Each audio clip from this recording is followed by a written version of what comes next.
Cassandre, many congratulations sitting here today as the Olympic gold medalist and your home Olympics as well in Paris. So winning a gold medal particularly in the home Olympics and how crazy that must be. Did you get a sense that this is something beforehand, that this could change your life? I was just thinking like the best thing is not thinking about it before, like, because it can be just extra stress and I don't want that before the race. I was already a bit nervous. So maybe it can change my life or maybe it cannot, like, I don't know. I was just like, trying to take it like it's just another race. But I think I did it well because like in the past I would have been like so much more nervous than I was. But it was honestly like just crazy to think, that was the race I was training for basically maybe all my life, because like it's gonna be better than winning at home, I think, the Olympics at home. So I'm really curious as to how you were able to handle that pressure. Was there anything in particular you were doing to try and handle it? Because that seems so intense, the pressure that was on you, the scrutiny. I didn't do like something very special. I was just like, I think I was just building like from 3 years. Like the last 2 years was a bit like, okay, I need to manage this pressure and the stress, because I knew like in the past it was just like costing me so much in the race. I had no energy at all like going to a race because I was too stressed, way too stressed. So it's still better, but it's not perfect. I was still very nervous before the race. Just trying like to breathe, like breathing exercise, stuff like that. Well, that's interesting. You say that. Just reflecting back, then, what was it? What was that feeling like when you was it all races or the big races? Where you would just become very, very nervous or sense of pressure internally? I would say most of the race I was actually nervous. I think I just wanted to prove everyone, like more than actually myself. I wanted to prove like to everyone that I was a good athlete. And I think just people were expecting a lot about me, so I didn't want to disappoint people. And I was starting to like focus more on myself, and like nothing will happen if I'm just failing. Like, because I did it in Tokyo, I didn't finish the race, and I was like so depressed after that. And I was like, okay, like but it didn't change my life as well. Like I'm still an athlete, and like it was well because like people were sitting like behind me, like pushing me, and they were like, oh, go for it, Cass, blah blah blah. So I was okay, like people will still like me if I'm like not even winning. So yeah, I mean that's really nice. So when you I'm really interested with it because you've obviously been training in the UK and living in the UK. Was there any kind of pressure relief of you weren't in France the whole time as that kind of build up happened? I think it was a good thing to go to the UK before the French Olympics. I just think that I needed that to focus more on myself and not like think about Olympics every day, because obviously if you were just training in France, like everyone reminds you that you have Olympics at home. So I wanted to be more in my bubble and be like preparing myself well. And like I think just having another mindset, like it's just different, like training in the UK and France. It was good. So then, how was it when you actually got to France? You got to Paris, and you're like, okay, this is happening now. I was actually scared because I went to Forum before, so I was going to France before that in June, and you have like everything reminding you about like the Olympics, and obviously you have all the athletes training there. So it's okay, it's coming very soon now, and I was like actually scared because I'm not ready like mentally for it. I knew I was ready physically because I was like doing good races before. I won like 2 races, like World Series, so I was okay. I know I'm in good shape, but no, I'm very scared about myself. Like I think like I was not even thinking, okay, I'm scared about this person or this person on the race. I'm just scared about myself because I know that if I'm good on the day, like if I'm actually myself, I would be racing well, or maybe not if something happened, but I was like trusting and believing on myself. It's just, I was scared like that I'm switching to someone very stressed and then everything is gone again. So that was the hard part. And I was just trying to think, okay, like just think, don't overthink, and just take day by day, and it's just another race. That's interesting. So you really felt like, you know what, if I perform, I will win, assuming nothing terrible happens, obviously. But Or not win, but just do like a good result. Like that's completely like fail it, because like so many ways when I was actually too stressed, like Tokyo or something, I couldn't even swim. I had no energy. I was just like completely empty before the start because I was stressing too much. So like that's why I wasn't racing, like I wasn't myself racing there, and I just wanted to be like myself to have the best chance to have a good result. So I didn't even think about a result, because obviously if you think like, oh, I need to win, or I have to win, that's just extra stress. I was just thinking everything I have to do in my race to be good. Like every moment was just trying to be like in the moment, and yeah. Well, it must be so hard for a home Olympics because everybody else is looking at it the other way, right? Everybody else is talking to you about, or maybe if they're not verbalizing it, you feel like it's around you, this pressure of, for everybody else, it's about the result, as whereas you're trying to take yourself out and go, no, I need to do the performance, and then whatever the result is fine as long as I perform well. And what's happened is like also I was talking with some people about it, and I was like, okay, I really want a result. I knew I really wanted a result there. But at the same time, I was like, I want to remember this race of my life. And I know, like, it's not just about the result. It would be also, like, all the goosebumps I had during the race. Like, I wanted to remember everything about the race. And I was just like, I want, like, this race to be in my mind forever, because it would be, like, in front of all my people, and it would be just mad. So I want to take everything I can in this race, like, all the memories. And then if I do right, like, it's even better. Were you able to tell yourself that when you were still in the start line, right just before the Hooter? Not really, because just before the lineup for the little story, I was throwing up next to Georgia, and she was like, "It's okay, Cass, don't worry." Was this they're just nervous? Yeah, like, because I think I was actually I was just hearing so many people screaming already, like our names, like French people, and I was like, okay, it's coming off. Like, I was like scared, because even on the lineup, so after I was like, okay, trying to be myself again to this little moment I had. So I was like, okay, now you relax, it's okay. And then they called my name, and I was going to line up, and you just go like next to all the crowds, and it was so much louder when it was us. And I was one of the first French to go on the lineup. So when I was calling, like, I could see how much louder it was, and I was like, oh, like, I can't like have all my emotion going now, because like I need to stay focused on what I have to do. But I was still trying to have it's like good energy, like they are just good vibes, Yeah, and I guess you wanting to soak up the moment, but stay kind of in the zone as well. Exactly, yeah. Because I was too excited hearing that. So once you got going, once you dive in, are you still feeling that, or as you went around that swim with a crazy current, are you just so focused on the event then? I was very it was a weird start, so I don't know if it was a false start or not. At one point it was a bit weird start, and then I was okay, I'm just focusing on winning now. And in my mind I was still thinking about Tokyo when I had a very bad start, like when I had a very bad swim, and I was okay, trying to put everything away. And I'm just focusing on what I need to do to go like at the first bow, like first. And it was so much better, because obviously like it's a quiet moment. There is no one like screaming, you can't hear anyone, and you can just focus on yourself.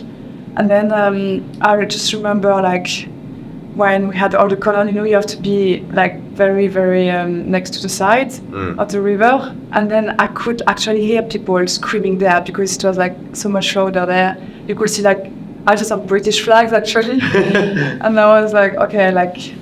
You're like, is that for me now? No, I knew it was definitely not for me. But I was like, okay, like people are just mad even when you are swimming, but it was just a quiet moment, like, because it's not when you're like, so many people are cheering. I bet it wasn't like that when you came out of the water. No, exactly. Like I think it was just a quiet moment before like the noise. So you came through, and when you're going on the bike, like obviously you're on the bike for a reasonable amount of time, and the crowd are probably going wild every single time. It was mad. Like it's just good to have Emma next to me as well in the group, because it's always like I feel more confident when she's here, or just like extra power, French power. Yeah. And she's someone good to follow because she's always like already very good, you know. And then I remember also like Sam Georgia telling me like the last lap, like listen to all these people for you right now. And I was like, yeah, true, but there is also for other people, like just not for the French, you know.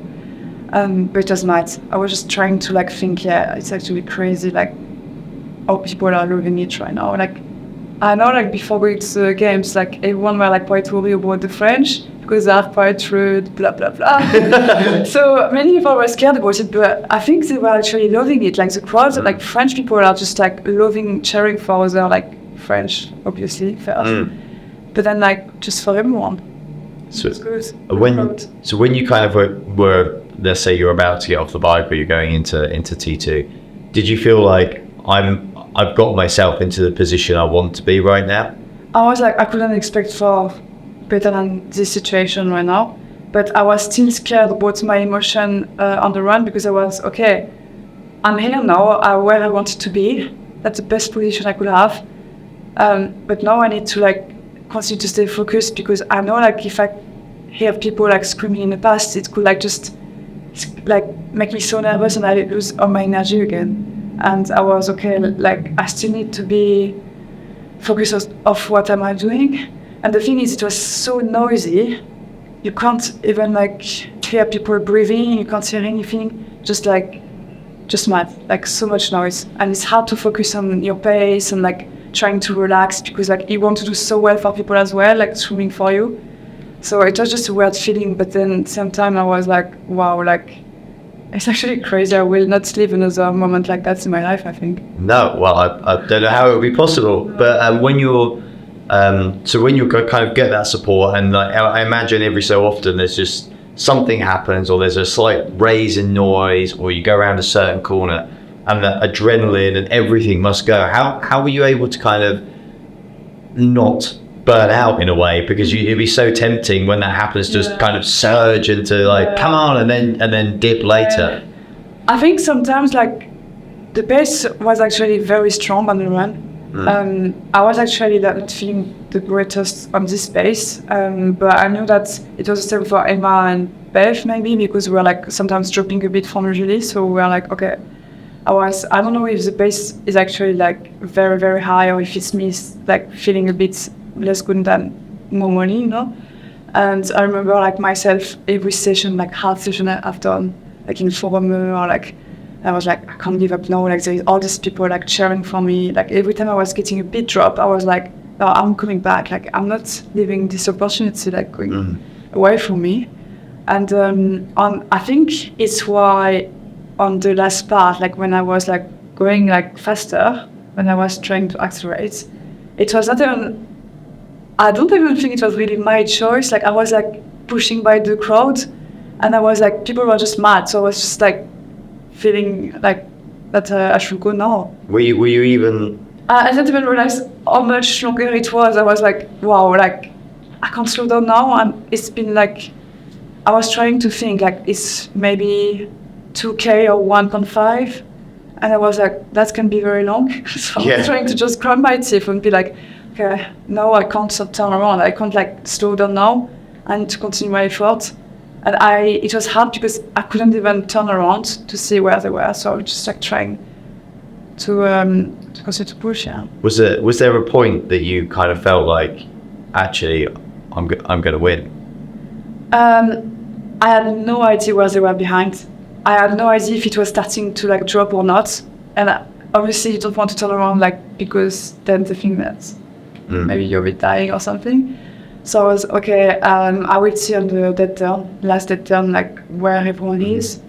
But before that, I was saying to myself, no, I'm just focusing on myself. It's like exactly like the session I've done in the past when it was very hard, and I just focused on myself, and that's all. And I was just hearing the crowd being so mad, and I was like, hopefully it's because I'm dropping people right now. So yeah. And when you went around that dead turn and you saw where they were? Well, I was still like until at them cross this line, I would be like not completely, you know, like relaxed. So I'm just to cross this line to actually realize what I have done. so I just allowed myself to realize when I had like tape in my hands. Like that's the only moment I was, okay, I've done it now. And I was just thinking, it didn't even feel real because like when I was waking up in the morning, I was, okay, it can be very bad, like I've done in the past. It can be very good as well. I didn't even know what I could do, you know. I was very scared about myself, about my stress. So when I've done that, I was like, wow, that was not for nothing, all the work I've done. It's interesting though, because it sounds like the Olympic gold medal was amazing, obviously. Just all the path, I think, like... Yeah, but it's also like, what you're describing there is like a mental, emotional journey to get to that point, more than even a physical journey to get to that point. And that must feel pretty incredible because you've done it, right? If that's the mental pressure, the demons, for want of a better word, you've had to overcome, then you did it in the biggest pressure cooker that you would ever find yourself in. I think it was also physical because I improved my my level anyways in maybe like on a bike, like, so I knew it was physically as well, but even more like mentally, like trusting myself, believing in me, and like just managing the stress. Has it sunk in yet? Have you actually kind of, I mean, you're able to walk around with the medal, but have you been able to process it or sink in, or is it just too crazy?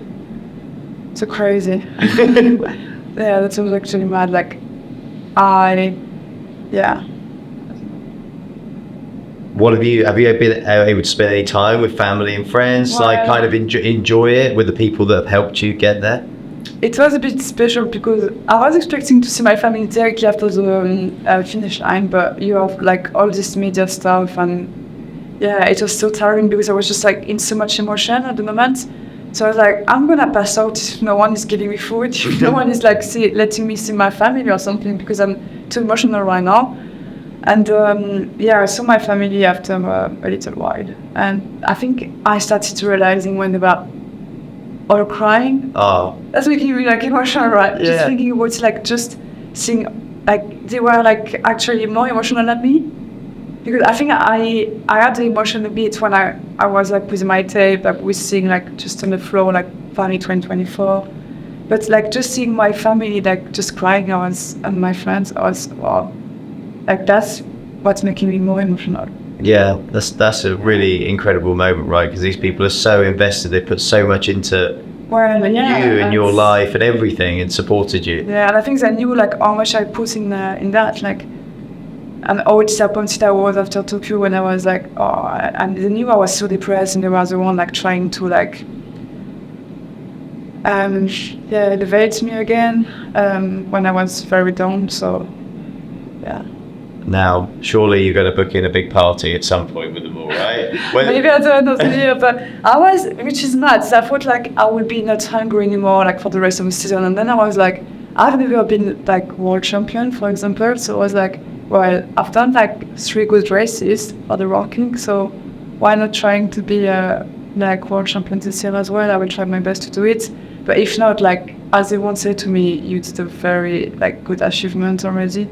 So I'm very proud of myself anyways, and then if I can have some bonus, then it's good. Well, it's not just a decent achievement, it's an amazing achievement, and you deserve to be very proud of yourself. Cassandre, many, many congratulations, and thank you very much for speaking to us. Thank you.